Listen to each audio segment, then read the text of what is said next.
This toilet is the reason why a whole German U-boat sank and got the people on board killed and captured during World War II. Let's dive into the reason behind how this happened, as it's one of the more bizarre stories of the Second World War. I'd suggest you keep your nose pinched, as this war story might get smelly. The Type 7C submarine U-1206 was formally ordered on June 12, 1943 and launched on December 30th, 1943. On April 6, 1945, the sparkling new vessel and its crew of 50 men embarked from Kristiansand, Norway on its first non-training patrol mission, relevant to the topic at hand. While most submarines at the time used a storage tank to stow the product of flushing onboard toilets and other wastewater, U-boat designers went the other way and decided to eject the waste directly into the ocean. On the plus side, this saved crucial interior space while also reducing weight. The disadvantage was that ejecting anything into the water needed more pressure inside than outside. As a result, U-boats have long demanded that the ship be near the surface in order to use the bathrooms. Of course, if a sub-captain wishes to prevent having his ship blown up, he should avoid being so close to or on the surface while on patrol. As a result, crewmen who wanted to purge their orifices while submerged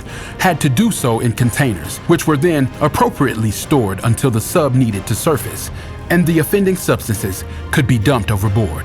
As you can expect, this didn't help the already unpleasant odor of the air within the sub while it was slogging away down under. However, there was little that could be done. That is, until a group of unknown German engineers created a high-pressure evacuation system. To summarize how this device worked, the contents of the toilet were routed into a form of airlock. Once the offending matter had made its way into the airlock, it would be sealed and pressured, at which point a valve would be activated, ejecting the fecal matter and fluids into the sea. This leads us to April 14th, 1945, 8 days into the patrol operation. Before we begin, it should be noted that there are two versions of what happened next, one of which is stated by virtually every single source we could find discussing this event on the internet, as well as repeated on the show QI and found in countless books on the subject. The official account from 27-year-old Captain Karl Adolf Schlitt, who, minus a couple of letters in his last name, couldn't have been more aptly named for what was about to happen, can be found if you dig a little deeper, thanks to the good people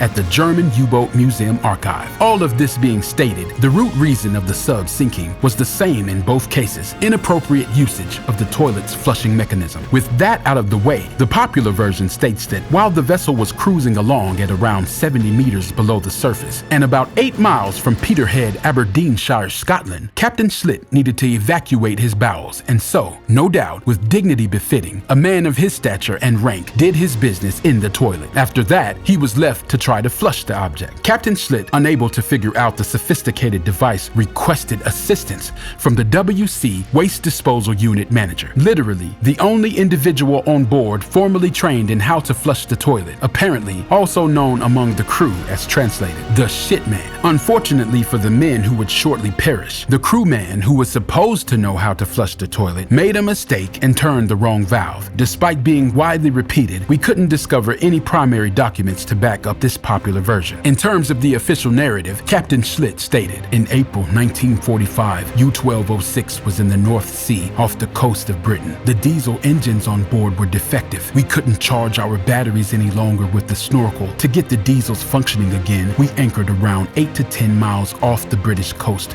at 70 meters, unobserved by British patrols. I was in the engine room when I noticed a water leak towards the bow of the boat. According to what I've learned, a mechanic attempted to repair the forward WC's outboard vent. Although I lack confirmation, I believe the outside vent indicator either provided misleading data or none at all. Why said mechanic was attempting to work on the toilet's outboard vent while submerged is as perplexing as why an engineer educated in proper toilet flushing would have messed it up so severely in the Captain Schlitt pooping version of the story. Of course, the excellent captain may have made up his version of events to avoid personal shame, and the other version could have come from crew members giving a totally different story, but we couldn't find any crew members' versions of events to prove that. Regardless matter which narrative is true, the outcome was the contents of the toilet, if any, and the ocean outside flying like a jet stream into the submarine. Things were about to get much worse. The U-1206, as Captain Schlitt mentioned, was a diesel-electric sub with twin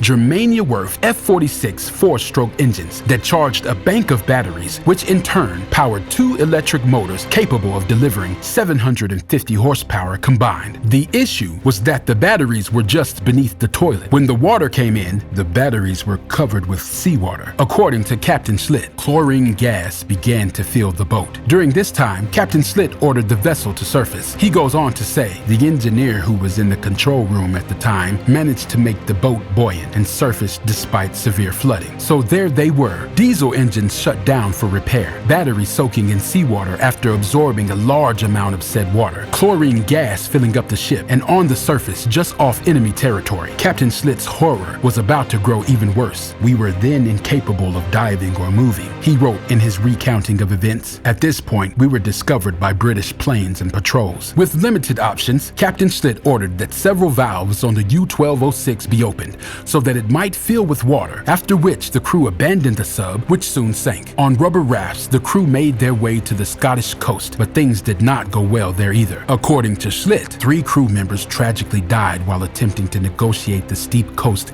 in heavy seas. A British sloop was used to transport many men. Hans Berkauer, Carl Corin, and Emil Cooper were killed. Eventually, 10 crewmen made it to shore, but they, like their surviving comrades at sea, were apprehended. In the aftermath, thankfully for almost everyone, Hitler bravely and without regard for his own personal safety, infiltrated the Fuhrer bunker and single-handedly managed to rid the world of one of the most notorious individuals of all time by putting a bullet through his own brain on April 30th, 1945. Germany finally succumbed about a week later. What happened to Captain Schlitt after that is unknown, except that he appears to have survived to the age of 90, dying on April 7, 2009.